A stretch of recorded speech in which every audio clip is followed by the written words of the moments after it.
action coach ហើយក៏ជានាយកប្រតិបត្តិរបស់ពីអង្គពីដែលនាំមកនៅការរួមបញ្ចូលគ្នានៅជំនាញពិសេសៗធ្វើយ៉ាងណាដើម្បីជំរុញឲ្យអាជីវកម្មរបស់បងប្អូនកាន់តែច្រើនដោយសារមានសំណុំពរពីមិត្តភ័ក្តិពីបងប្អូននិងពីសមាជិករបស់ BNI ក៏ដូចជាសមាជិករបស់ Action Coach ជាច្រើនសូមមកខ្ញុំថាតើ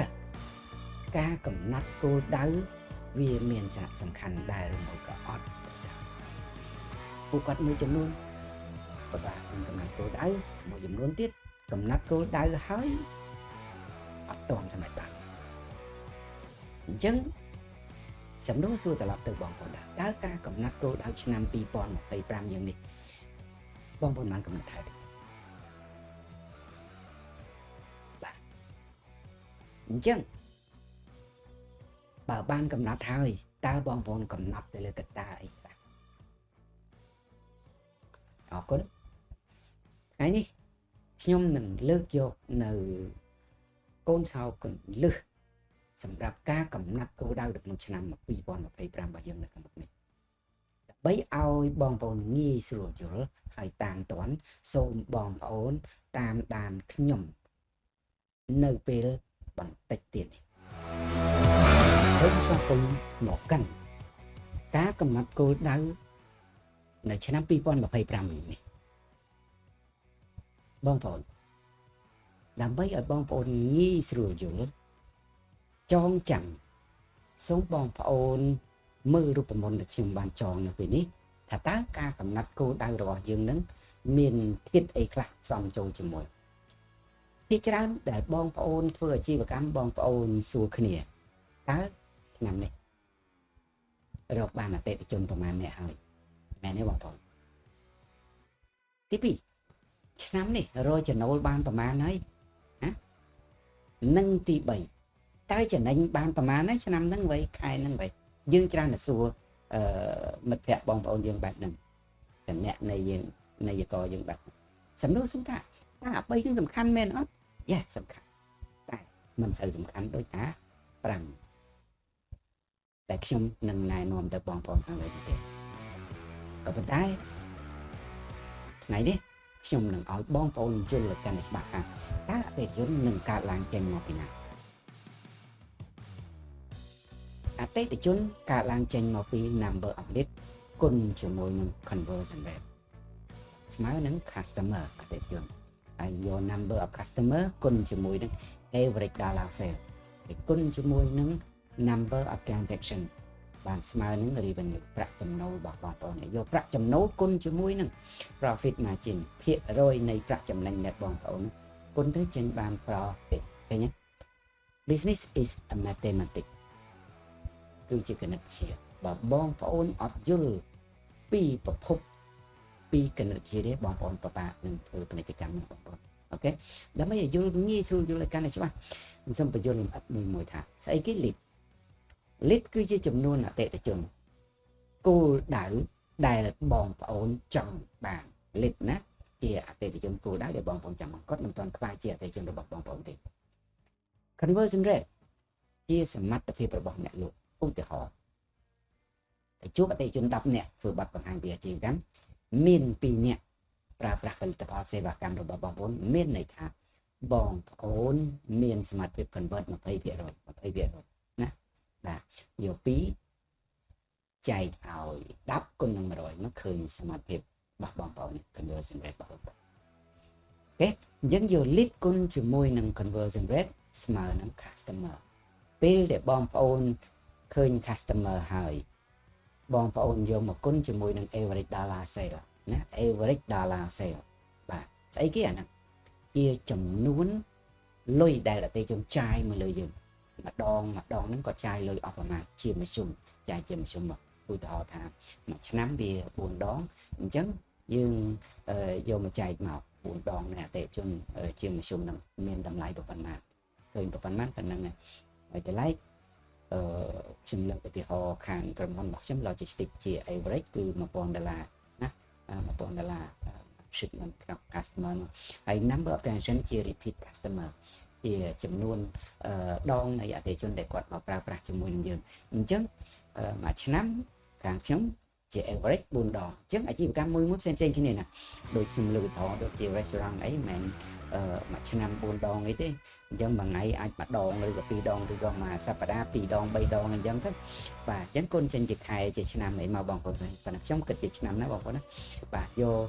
number of customer គុណ average dollar sale គុណនឹង number of transaction បានចេញ revenue ប្រាក់ចំណូលរបស់បងប្អូនចំណូលស្រុកបន្តមកបងប្អូនយកមកគុណជាមួយនឹង profit margin ស្អីទៅហៅថា profit margin ជាប្រាក់ចំណេញគិតជាភាគរយរបស់បងប្អូនប្រមាណភាគរយធ្វើម៉េចបានខ្ញុំដឹងថា margin មកខ្ញុំប្រមាណភាគរយបងប្អូនយកប្រាក់ចំណេញចែកជាមួយនឹងប្រាក់ចំណូលគុណនឹង100ឃើញ profit margin បងប្អូនណាអញ្ចឹងយកប្រាក់ចំណូលគុណជាមួយ profit margin បានចេញបាន profit ឥឡូវពេលដែលយើងកំណត់គោលដៅទៅយើងកំណត់ចេញពីណាទៅណាចាប់ដើមចេញពីណាទៅមុនបងប្អូនកំណត់ពីក្រោមទៅមុនទៅលើកំណត់ពីក្រោមឡើងទៅលើពេលដែលធ្វើចេញពីលើចុះមកក្រោមវិញណាបងប្អូនណាអូខេអញ្ចឹងខ្ញុំឧទាហរណ៍ថាឥឡូវបងប្អូនចង់ចំណេញ$50,000 $50,000អូខេក្នុងឆ្នាំ2025ចំណេញណាចំណេញមានន័យថាយើងដកចំណាយឲ្យចំណេញ$50,000អូខេបើចំណេញ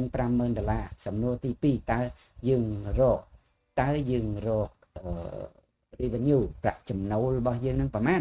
នេះប្រាក់ចំណូលរបស់យើងនឹងប្រមាណអញ្ចឹងដើម្បីរកប្រាក់ចំណូលត្រូវយកអីគេត្រូវយក profit ប្រាក់ចំណេញចែកជាមួយនឹង profit margin បងប្អូនវាយសញ្ញាស្មើប្រាក់ចំណេញរបស់បងប្អូនដឹងហើយចង់ចំណេញ$50,000អញ្ចឹង profit margin ណាប្រមាណភាគរយ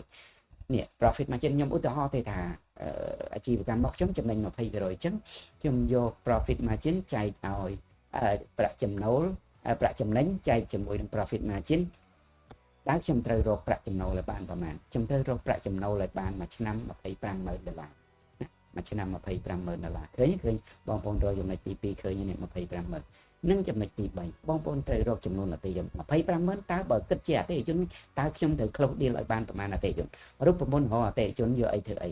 យក revenue ចែក average dollar sale ចែក number of transaction អូខេអញ្ចឹងបងប្អូនយក revenue ចែកអូខេបងចោលមួយមកដោយសារវា2 factor average dollar sale $1,000អូខេ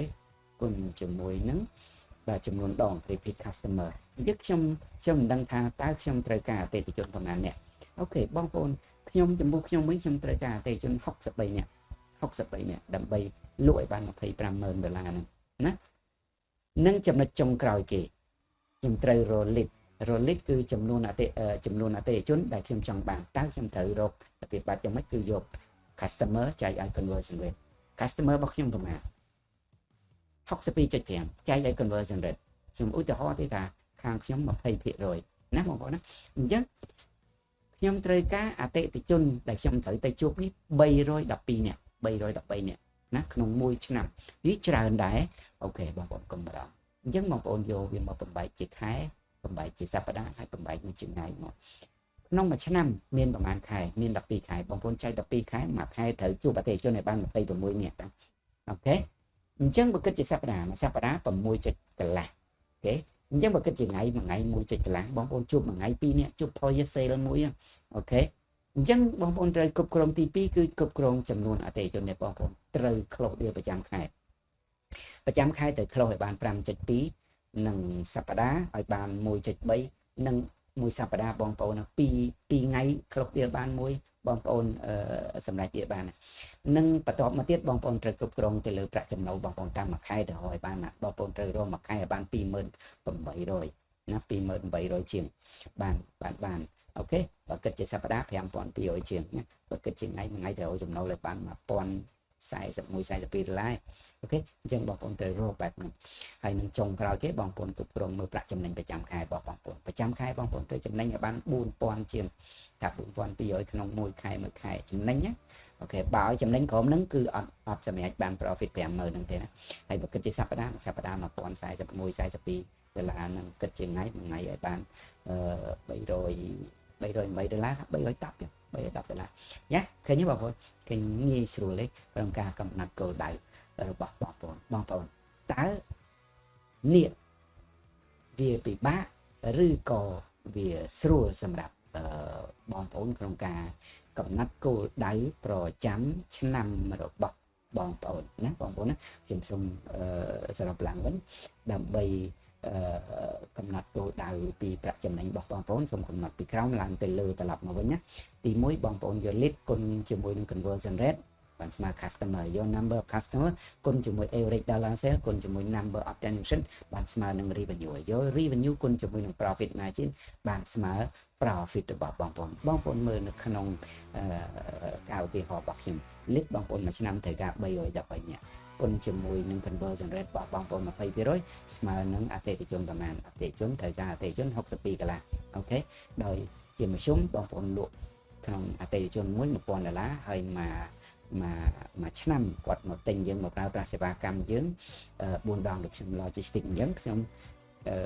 សេវាកម្មដឹកជញ្ជូនគាត់មកប្រើប្រាស់ខ្ញុំជា average គឺមួយឆ្នាំ4ដងក្នុងអតិថិជនមួយហើយម្ដងចាយដោយអស់ប្រហែលជា$1000ទេវាអញ្ចឹងបងប្អូនយកមកគុណមើលស្មើនឹង250000ណាយក62.5 គុណ1000គុណនឹង4មើលឃើញ250000ណាហើយដោយ profit margin របស់ខាងខ្ញុំជាមធ្យមណាបងប្អូនណានេះខ្ញុំបានឧទាហរណ៍ណា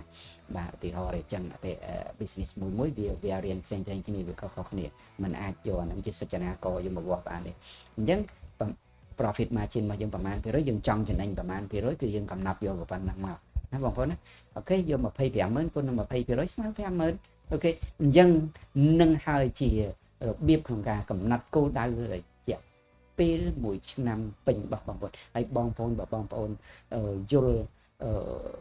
ពីរបៀបនៃការកំណត់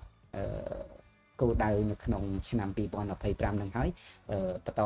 ទៀតរឿងអីផ្សេងទៀតបងប្អូនអាចធ្វើឲ្យបានដោយខ្លួនឯងបាទមិនដែរបងប្អូនយល់ច្បាស់ហើយនៅ